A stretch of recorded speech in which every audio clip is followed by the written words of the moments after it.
Carroll Brown. My name is also right here on this letter, along with a couple dozen other Mississippi veterans who have signed on for Veterans for Initiative 65. A little bit about myself. I was born and raised in Hattiesburg by way of Corinth, to 2 loving parents and a wonderful family. I was raised in the church. And I'm proud and blessed to be able to call the Hospitality State my home. When I was 19 years old, I put my name on the line and joined up with the United States Air Force. Like most young 19-year-olds, I had no idea what I was getting myself into, but the next 6 years would prove to be very interesting. Through my time in the Air Force, I trained and served as an Arabic linguist, a military intelligence analyst, and I spent 1 tour of duty in Baghdad, Iraq. Now, I just want to make it clear, I was intel. I had it easy during my deployment. I didn't face the constant threat of death that a lot of soldiers did face, but I don't want to dig into old wounds too much, but being under fire every single day can wear on someone's mind. But I'm not here just representing myself today. Like I said, there are 2 dozen other veterans on this letter that have signed on. We've got a few of them with us here today. We appreciate y'all coming out. But I'm also here for the Army infantry veteran I know from Corinth who did multiple tours in multiple theaters and missed multiple babies being born. I'm here for the gentleman I met at the VA a few years back who, when he returned to his home state of Mississippi from Vietnam, he was spat on because he was a black man. And I'm here for the friends of mine that actually gave limbs up in defense of their country, that came back as amputees. See, all these veterans did their duty, they honored their oath, and they served. But we now know that not all the wounds of war are physical wounds.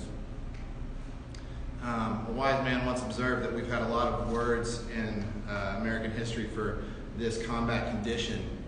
Back in the day, we called it shell shock, and then that changed to battle fatigue. And then we started calling it operational exhaustion. And now we know it as post-traumatic stress. The combat condition is the same, though, throughout. The symptoms of which can be unbearable in daily life. And we're learning more and more about its causes. Specifically, the cause of moral injury, when someone was raised right with ethics and morals, and they were asked to do things that controverted them.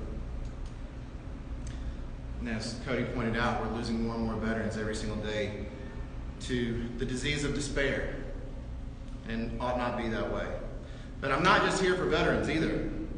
There are so many other debilitating medical conditions that can be helped by medical marijuana, from the children who are suffering from seizures, as the deputy pointed out, that hundreds a day, from people who are recovering from cancer, like my dad, or people like my papa who are suffering from Alzheimer's disease, for which we know there is good evidence to support that medical marijuana can not only help Alzheimer's patients regain old memories, but to build new ones. It's truly miraculous. So those are all the reasons that I'm here today to support Initiative 65. But I was trained not to just support something, but to actually do something about it. So for the last 2 years, I've spent the vast majority of my time gathering signatures for Initiative 65. It wasn't just me, it was hundreds of people across the state. And all told, over 228,000 Mississippians put their name on the line, put pen to paper, and said that they support Initiative 65 to amend the state constitution of Mississippi to make sure that patients who are suffering from these types of debilitating medical conditions would have access to medical marijuana through their doctor. It took a long time to get here. Like I said, we had hundreds of thousands of signatures. We covered every single corner of the state. We went through every single courthouse in every single county. And for every obstacle, we adapted and we overcame. And so we were able to put medical marijuana on the ballot for this November. But then along came the legislature this spring. And they felt like they had a good idea. Now, this is the same legislature that for 20 bills now on this subject has decided not to act.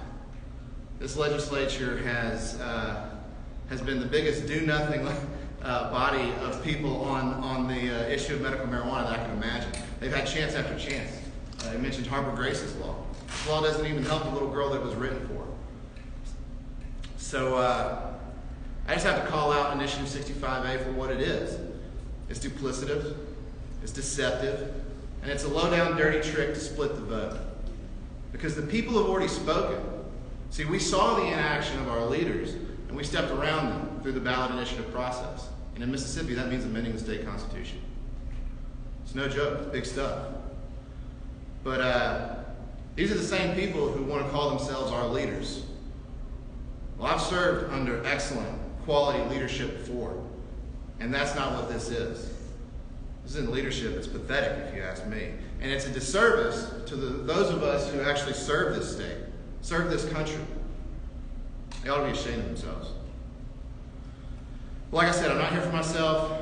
I'm here for folks like my friend, the Army Colonel, retired down on the coast, who's dealing with so much back pain from so many surgeries, from injuries that he suffered while he was in, that they had him on so many opioids. He told me that the day that the doctor got him off of the opioids and he switched to medical marijuana was the day that saved his life. I'm here for the Marine Scout sniper that I know that did multiple tours over in Afghanistan, who ought to have the right to talk to his doctor about medical marijuana. I'm here for the Navy corpsman who, because of the nature of his duty, was forced to witness the very worst that war has to offer, time and time and time again. These individuals, these veterans who have put their life on the line for this country, ought to have the right to access medical marijuana in this state. We have good science that says that medical marijuana can help those suffering from PTSD, not to mention all the other conditions that I mentioned. So I hope that you'll join me in voting for Initiative 65. Remember, it is a two-part question on the ballot.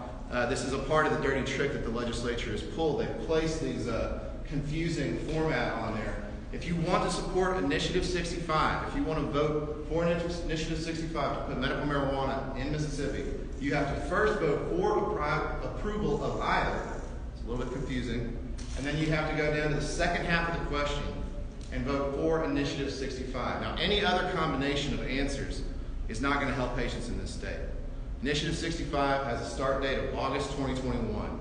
It levies a 7% fee that goes straight back to the health department to make sure this program pays for itself. It doesn't cost taxpayers a dime.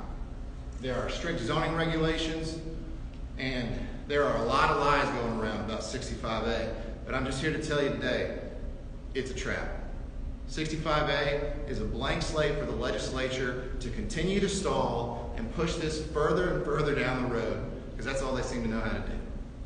So please, on November 3rd, or if you vote early, make sure you answer for approval of either, and then go down to the second part of the question, answer for Initiative 65. It's the only program that's going to bring medical marijuana to the state, and we need it desperately.